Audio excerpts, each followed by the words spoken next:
I'm Andrew Dale, farming here in the Roe Valley up near the north coast of Northern Ireland.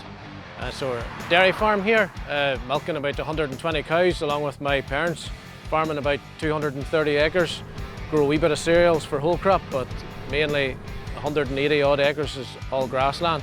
We won't be able to graze cows in February, also not able to graze cows sort of November, so try and get at least 2 good cuts of silage, potentially a third one some years, and then just in the last couple of years started going a bit of whole crop just to try and help boost milk production in the winter.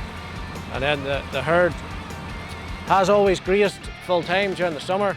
We ended up with cows being buffer fed with silage just because we only have 35 acres around the yard that we can walk cows to. Even with the addition of the underpass, I'd been interested in zero grazing. I did a few numbers and thought it was certainly an option for us, and so we've been zero grazing now here for the last 6 years. With the Zero Grazer, essentially my grazing platform's not 35 acres anymore, it's basically 180 acres, because if there's grass on a field anywhere on the farm, I can go and cut it and bring it in. So it gives you that wee bit of flexibility. Like most farms, I have fields that are drier than others. Most of the dry ones, in fairness, are not around the yard.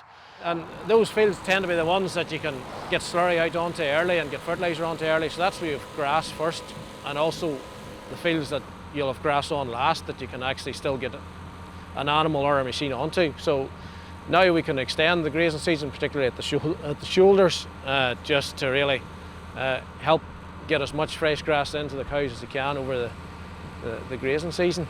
So really the benefits of the zero grazing, we've found that not only are the cows more settled, they still go about their business on the grazing paddock, they're still grazed full time, but they're offered fresh grass in the house whenever they're in for milking. So the cows are in the yard an hour and a half or 2 hours twice a day.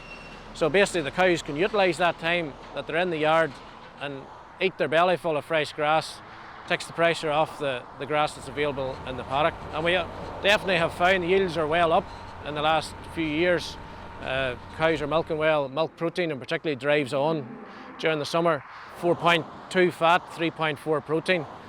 Where costs are now, like silage is not a cheap forage to make anymore, bales are not cheap to make anymore. So basically if you can get it from the field into the animal as cheaply as you can, and the zero grazer is maybe one way of doing that, on itself is a cost saving, never mind the actual higher performance that you'll probably get from your animals in terms of yield and quality of the milk.